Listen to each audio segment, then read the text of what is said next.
வெள்ளித்திரையில நிறைய வில்லத்தனம் பண்றவங்க இருந்தாலும், சின்ன திரைய பொறுத்தவரைக்கும் ஒரு சிலருடைய வில்லத்தனம் அவங்கள சின்ன திரை வில்லன், வில்லி அப்படின்ட்டு ப்ரொஜெக்ட் பண்ணும். அந்த வகையில இப்போ வரைக்கும் ஒரு வில்லியாவே நம்ம கண்ணு முன்னாடி தெரியிற ஒரு நடிகை அப்படின்னா, பாக்கியா அவர்களை எடுத்துக்கலாம். ஸோ இவங்கள பத்தி தான் நம்ம நிறைய விஷயங்கள பேச போறோம், பார்க்க போறோம். அதுக்கு முன்னாடி இதுவரைக்கும் யாரெல்லாம் நம்ம சினி சமூகம் சேனலை சப்ஸ்கிரைப் பண்ணலையோ, அவங்க எல்லாரும் மறக்காம சப்ஸ்கிரைப் பண்ணிட்டு பக்கத்துல இருக்க பெல் ஐக்கனையும் மறக்காம பிரஸ் பண்ணிடுங்க. பாக்கியம் அப்படின்னு சொன்னாலே நம்ம எல்லாருக்கும் ஞாபகம் வர்றது இந்த சிறுமதி செல்வம் இந்த சீரியல்ல அவங்க பாக்கியமா நம்ம எல்லார் மனசுல நீங்காத இடம் பிடிச்சிட்டாங்க. ஏன்னா அந்த அளவுக்கு ஒரு பர்ஃபார்மன்ஸ். இப்ப இருக்கிற சீரியல்ல பாத்தீங்கன்னா ரொம்ப மேக்கப் போட்டுக்கிட்டு நிறைய நகலம் போட்டுட்டு இருந்தாலுமே அப்ப நடிச்ச அந்த சீரியல் ஆர்டிஸ்ட் எல்லாம் பார்க்கும்போது ரியலா, அதாவது நம்ம பக்கத்து வீட்டுல இருந்தவங்க எப்படி இருப்பாங்க, நம்ம எதிர்த்து வீட்டுல இருக்கிறவங்க எப்படி இருப்பாங்க, நம்ம வீட்டுல இருக்கிறவங்க எப்படி இருப்பாங்க, இந்த மாதிரி தான் அந்த ரோல்ஸ் எல்லாமே இருந்தது. ஆனா இப்ப பார்க்கும்போது எல்லாம் ஒரு டிராமா மாதிரி தான் இருக்கு. அந்த ஒரு கனெக்ஷனே இல்லாம தான் இருக்கு.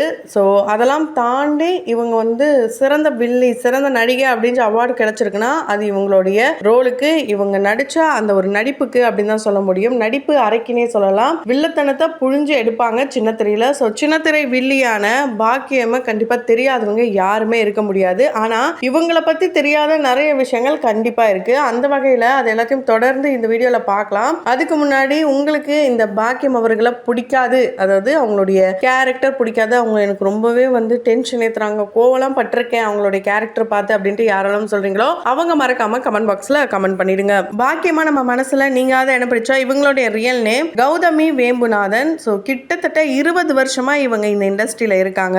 நிம்மதி உங்கள் சாய்ஸ் அப்படின்ற ஒரு ஷோ மூலியமா இவங்க இந்த இண்டஸ்ட்ரியில அறிமுகமாயிருந்தாலுமே மாயாவி, அதுக்கப்புறம் சூளம், ஆலயம், இது போல நிறைய சீரியல்ஸ்லாம் இவங்க பண்ணியிருக்காங்க. உண்மையாலே இவங்க வந்து 50 வயசுன்னு சொன்னா நம்ப முடியாது. அந்த அளவுக்கு ஃபிட்னஸோட இப்போ வரைக்கும் மெயின்டைன் பண்றாங்க. இவங்களுடைய ஃபிட்னஸ்க்கு முக்கிய காரணம் இவங்க ஸ்கூல் படிக்கிற காலத்துல இருந்தே அத்லெட்டிக்ஸா இருந்திருக்காங்க. ஸோ 800 மீட்டர் ரிலேல இவங்க வந்து சூப்பராக வந்து ரன்னிங்லாம் பண்ணுவாங்களாம். உண்மையாலே இவங்களுக்குள்ள ஒரு ஸ்போர்ட்ஸ் பிளேயரும் இருக்காங்க. ஆனால் இவங்களை பார்த்தாலாம் தெரியவே தெரியாது. அதே மாதிரி இவங்க பிராமண குடும்பத்தை சேர்ந்தவங்க. இவங்களுடைய ஸ்லாங்கும் அப்படிதான் இருக்கும். ஆனால் சீரியல்ல அது சுத்தமாக தெரியாது. பக்காவா இறங்கி எந்த ரோல் கொடுக்குறாங்களோ அந்த ரோலுக்கான அந்த மாடுலேஷன் எல்லாத்தையுமே இவங்க கொடுத்துருக்காங்க. உண்மையாலே ஒரு சிறந்த நடிகை தான் இவங்க. இந்த இண்டஸ்ட்ரிக்கு வர முக்கிய காரணமே இவங்களுடைய கணவர் தான். கணவருடைய சப்போர்ட் இல்லைன்னா இவங்க இந்த அளவுக்கு வந்திருக்கவே முடியாதான். நிறைய பேர் திருமணத்தால இந்த சீரியல் விட்டோ இல்லை இண்டஸ்ட்ரியை விட்டோ போயிருக்காங்க. ஆனா இவங்க திருமணத்துக்கு அப்புறம் தான் இந்த இண்டஸ்ட்ரியில ரொம்ப ஸ்ட்ராங்கா நடிக்க ஆரம்பிச்சாங்க. அதுக்கு காரணம் அவங்களுடைய கணவர் தான். ஆனா அவங்களுடைய கணவர் இப்ப இல்ல அப்படின்னு நினைக்கும் போது இவங்களால அக்செப்ட் பண்ணவே முடியல. சமீபத்துல ஒரு இன்டர்வியூல கூட அவங்க சொல்லி ரொம்பவே எமோஷனல் ஆனாங்க. கிட்டத்தட்ட 48 நாள் இவர் அந்த ஹாஸ்பிட்டல் இருந்திருக்காரு. அதுல 41 நாள் ஐசியூல மட்டும் தான் இருந்திருக்காரு. இவங்க ஷூட்டிங் கிளம்பி இருக்காங்க. அவர் பாத்தீங்கன்னா இந்த கல்யாணம் எல்லாம் பண்ணி வைப்பாராம். அந்த இதுக்கு கிளம்பிட்டு இருக்கும் போது கேட்டு திறக்கும் போது ஹார்ட் அட்டாக் வருது. இல்ல நான் போய் பார்த்துட்டு வரேன், நான் தண்ணி குடிச்சிட்டேன், எனக்கு சரியாயிடுச்சு, போயிட்டு வந்து கூட நான் ஹாஸ்பிட்டல் போய்க்கிறேன் அப்படின்னு சொல்லும் போது இல்ல உங்களுக்கு சீரியஸ்னஸ் தெரியல அப்படின்னு சொல்லி இவங்களுடைய மருமகள் தான் ரொம்பவே சப்போர்ட்டிவா இருந்திருக்காங்க. மருமகள் இல்லைன்னா கண்டிப்பா இந்த இடத்துல நான் இருந்திருக்க முடியாது. ஏன்னா அன்னைக்கு அவரை வந்து பார்த்துக்கிட்டது எல்லாமே என்னுடைய மருமகள் தான் அப்படின்ட்டு ரொம்பவே பெருமையாகவும் அவங்க மருமகளை பத்தி சொல்லியிருக்காங்க. அண்ட் மருமகளை பார்க்கும் போது, அதாவது ஃபர்ஸ்ட் திருமணம் அவங்களுடைய மகனுக்காக போயிட்டு பொண்ணு கேட்க போகும்போது ரொம்பவே வந்து சாதுவா இருந்தாங்களாம். இவங்களை பார்த்து ஒரு நடிகை இதுப்பெல்லாம் இவங்க நினைக்கவே இல்லையா. ஆனா இந்த போட்டோஸ்லாம் அவங்களோட ஃப்ரெண்ட்ஸ் கிட்ட காட்டும் போது இவங்க தானே சிறந்த வில்லிலாம் வாங்கியிருக்காங்களே அப்படிலான்ட்டு அவங்களுடைய ஃப்ரெண்ட்ஸ் சொல்லும் போது என்னது வில்லியான்ட்டு பாக்கியம் அந்த ரோல் எடுத்துலாம் பார்த்துருக்காங்க. பயந்துட்டாங்களாம் ஆரம்பத்துல. ஆனா ரியல்ல இவங்களுடைய ரியல் கேரக்டர் என்னன்னு தெரிஞ்சா அட இவ்வளவுதானா இவங்க அப்படின்ற மாதிரி தான் இருக்கும். ஏன்னா ரொம்ப ரொம்ப எமோஷனல் டைப்பா இருக்கிறவங்க. கண்டிப்பா இந்த மாதிரி வில்லத்தனெல்லாம் வந்து ரியல் லைஃப்ல வச்சிருந்தாங்கன்னா கண்டிப்பா அவங்களால இருக்கவே முடியாது.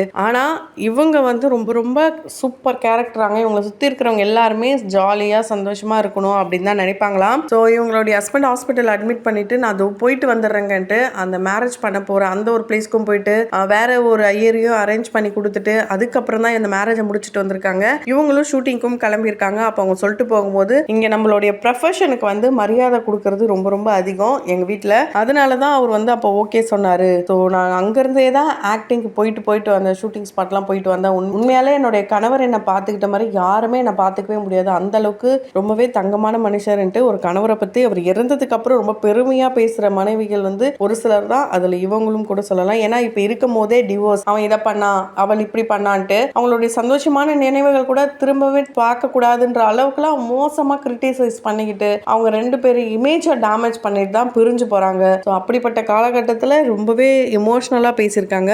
எப்பவுமே ஒரு பாசிட்டிவான திங்கிங்கோட தான் இருக்கணுமா. அது மட்டும் இல்லாமல் நெகட்டிவான விஷயங்கள் நடந்தால் அதை அக்செப்ட் பண்ண கற்றுக்கணும் அப்படின்னு இவங்க சொல்லியிருக்காங்க. அது உண்மையாலே ஒரு நல்ல விஷயம். இவங்க ஸ்கூல் படிக்கும் போதே மேரேஜ் அப்படின்றதுனால இந்த மேரேஜில் எந்த அளவுக்கு இன்வால்மெண்ட் இல்லாமல் இருந்திருக்காங்க. ஸோ அதுக்கப்புறம் இவங்களுடைய அப்பா இவங்களுக்கு ஒரு இடமும் கொடுத்துருக்காரு. அந்த இடத்துல இவங்க ஒரு வீடும் கட்டும் போது அவங்களுடைய ஹஸ்பண்டுக்கு பிஸ்னஸ் லாஸ் ஆகுது. அதாவது அந்த டைமில் ட்ரேடிங்லாம் பண்ணியிருக்காரு. அந்த டைம் லாஸ் ஆகும்போது நமக்கு வந்து இது சரியா இல்லை, நம்ம வீட்டை விட்டு போயிடலாம்னு சொல்லி இவங்க வீட்டை விட்டுட்டு கிளம்புறாங்க. அந்த டைம் வந்து ரொம்ப எமோஷனல் ஆயிட்டாங்களாம். உண்மையில நம்ம கஷ்டப்பட்டு கட்டின இடத்துல இருந்து கிளம்புறது ரொம்ப கஷ்டம். ஆனா இவங்க அதை விட்டுட்டும் கிளம்பி இருக்காங்க வேற இடத்துக்கு. அந்த கரெக்ட் டைமிங் நேரம் எல்லாமே பார்க்குற ஒரு பர்சனா, கடவுள் நம்பிக்கை ரொம்ப ரொம்ப அதிகமாக இருக்கிற பர்சன். அதுவும் முருகர்னா இவங்களுக்கு உயிராம். செவ்வாய்க்கிழமை இந்த காசு போட்டுறது இது எல்லாமே இவங்க பண்ணியிருக்காங்களாம். இவங்க வந்து ரொம்பவே ஆன்மீகத்தில் ஈடுபாடு அதிகமாக இருக்கிறவங்க. ஸோ 1 இயர் அந்த டைமில் வந்து அவங்களுடைய பையனை வந்து ஹாஸ்டலில் போட்டாங்களாம். ஹாஸ்டல் நல்ல சாப்பாடு கிடைக்காதாம். அதனால இவங்க போகிற ஃபங்க்ஷன் கூட அந்த நல்ல சாப்பாடுலாம் சாப்பிடவே மாட்டாங்க. ரொம்ப கஷ்டத்து நிலையில் இருந்தாங்களாம். ஸோ அந்த கஷ்டமான சூழலில் யார்கிட்டையும் ஹெல்ப்பும் கேட்கல, யாருமே ஹெல்ப்பும் பண்ணலையாம். அந்த ஒரு ஹெல்ப் பண்ணாமல் இருந்ததுனால தான் இவங்களையே தட்டி தடுமாறி முன்னேறி இந்த அளவுக்கு இருக்காங்களாம். இப்போ அவங்களுடைய மகன் கட்டின அந்த வீட்டில் ரொம்ப சந்தோஷமா இருக்காங்களாம். உண்மையாலே இதெல்லாம் வந்து ரொம்ப பெரிய விஷயம் தான். ஸோ இப்போ வரைக்கும் இவங்க ஹெல்த் மேலே ரொம்பவே கான்சன்ட்ரேட் பண்ணணும்ட்டு எல்லாருக்குமே சொல்லியிருக்காங்க.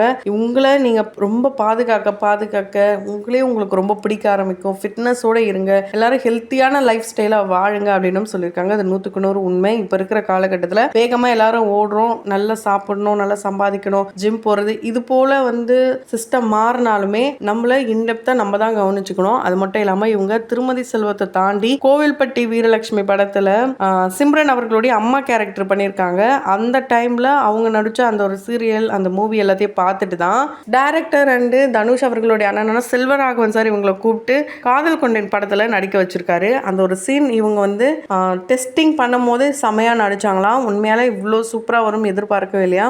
சிங்கிள் டேக் ஆர்டிஸ்டாக தான் இவங்க இருந்திருக்காங்க. அதுக்கப்புறம் நகரம் படத்தில் மாமி கேரக்டர் பண்ணியிருப்பாங்க. வடிவேல் சார் கூட அந்த காம்போ ரொம்பவே நல்லா இருக்கும். ரெண்டா மாமி இப்படிலாம் சொல்லியிருப்பாங்க. ஸோ என்னதான் வில்லத்தனெல்லாம் பண்ணியிருந்தாலும் இவங்களுக்கு கொஞ்சம் இந்த சாதுவாக நடிக்கிற மாதிரி ரோல் கிடைச்சா நல்லா இருக்கும்ட்டு இவங்களுடைய ஆசையாக இருக்குது. கூடிய சீக்கிரம் அதுவும் கிடைக்கும்.